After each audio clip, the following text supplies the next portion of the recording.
नमस्कार, आप देख रहे हैं प्राइमरी का master and government jobs notification, Bharat का सबसे सर्वाधिक खबरों वाला चैनल जो आपको निष्पक्ष सच्ची खबरें सबसे पहले प्राइमरी का master and government jobs notification पर मिलती है।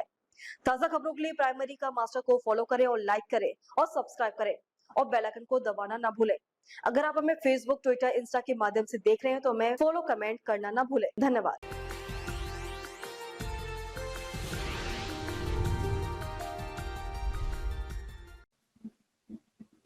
नमस्कार, आप देख रहे हैं शिव कुमार मिश्रा ऑफिशियल। आपका स्वागत और अभिनंदन। आज शिक्षा मित्रों के केस की सुनवाई सर्वोच्च अदालत में थी, यानी सुप्रीम कोर्ट में थी। शिक्षा मित्रों की ओर से इस केस की पैरवीकारों ने देश के चर्चित वकील और सर्विस मैटर में सबसे आगे भूमिका रखने वाले पीएस पटवालिया जी को हायर किया था। पीएस पटवालिया जी ने आज पूरा पक्ष रखा। इस मामले में जब एक सुनवाई शुरू हुई तो जज साहब ने कुछ बिंदु थे जिन्हें 2 बार याचिका में लिख देने से जज साहब को ऐतराज था, तो उससे पहले कि याचिका खारिज की जाए, शिक्षा मित्रों के एक अच्छे और सुव्यवस्थित अधिवक्ता का वर्क था कि उस याचिका को वापस ले लिया जाए और जो उसमें कमियां हैं उसे समाप्त कर फिर एक बार दाखिल किया जाए ताकि शिक्षा मित्रों को न्याय दिलाया जाए। अगर यह याचिका खारिज हो जाती तो फिर आगे का प्रोसीजर खत्म हो जाता और इस बात को ध्यान में रखते हुए पीएस पटवालिया जी ने तत्काल जज साहब की टिप्पणी पर अपनी याचिका को रिमूव कर लिया, वापस कर लिया और वापस करके एक बार फिर गेंद शिक्षा मित्र के पाले में चली गई कि वो याचिका दाखिल कर सकते हैं और याचिका उनकी स्वीकार हो सकती है। कई टेक्निकल फॉल्ट थे, इसके चलते अधिवक्तागण अपनी बात रखते रहे।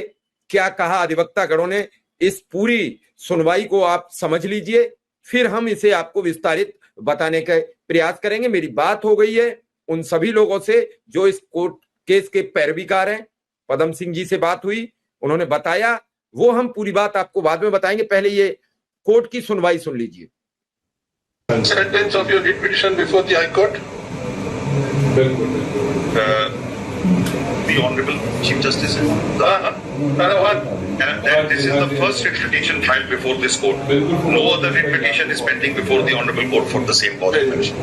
Now please come to para 47, page 293.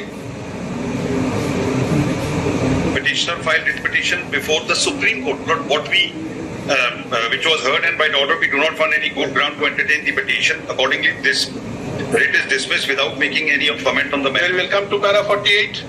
Thereafter, a public interest litigation was also filed before this court. This court was pleased to pass an order whereby PIL were dismissed. It is not maintainable. You are not a party to this? No, Lord, I was not a party. I'll have to seek my instructions, but You are not a party. Very well. Come to para 50. That petitioners filed a writ petition, Then- it was withdrawn. Then now there is a direct statement. Petitioners filed a writ petition. Paragraph 50 you say you filed a writ petition. Paragraph 48 there is reference to a PIL. Paragraph 47 there is a writ petition before the Supreme Court under 32. And paragraph 1 this is the first petition. Lord, I have only one. Your conduct does not inspire confidence. You don't come to the writ court seeking discretionary relief. Let me just get a clarification on this. Frankly, I have not got a clarification. And after Justice Goyal and Justice Lalit's judgment, I'll tell your Lordship, Justice you have been given sufficient Goyal, chance. Justice Goyal and Justice Lalit's judgment was examining a case where we were straight away regularized without seeing our qualifications. Just kindly have that point, Lord, at page 156. After 23rd August, every teacher is required to qualify. So, we have the You qualification. had 3 opportunities in terms of the SCI orders. So, my Lord, we have the qualification now. Earlier, we are not interested. So, my Lord, we have the qualification. In this matter, we will not Lord, interfere. and I want to say one more sentence. It might sort of reach me somewhere. From 2001, I am working till today at 10,000 rupees a month. This is sheer exploitation. Today I am only saying this much, my Lord. After 24 years of working, if the state can be asked to examine whether I can be subject to my fulfilling the qualifications. 10,000 rupees, my lord, for 24 years, an assistant teacher I am working.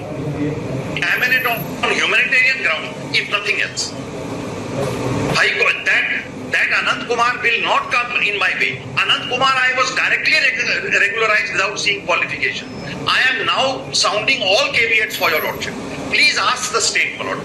Is my favorite request on behalf of these teachers, my lord, who have been serving 24 years at 10,000 rupees. They should have been candid before the High Court. My lord, Sorry.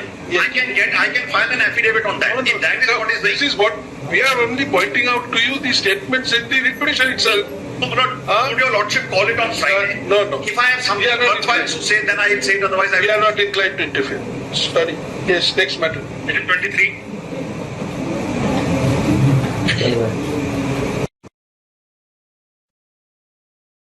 आपने सुना कि PS Patwalia जी ने कहा कि 2001 से भर्ती शिक्षा मित्र 2025 तक 24 वर्ष हो चुके हैं और इस दौरान उन्हें मात्र 10,000 रुपया मानदेय मिलता है। उन्होंने कहा कि वेल क्वालिफाइड होने के बावजूद इतना कम वेतन क्यों?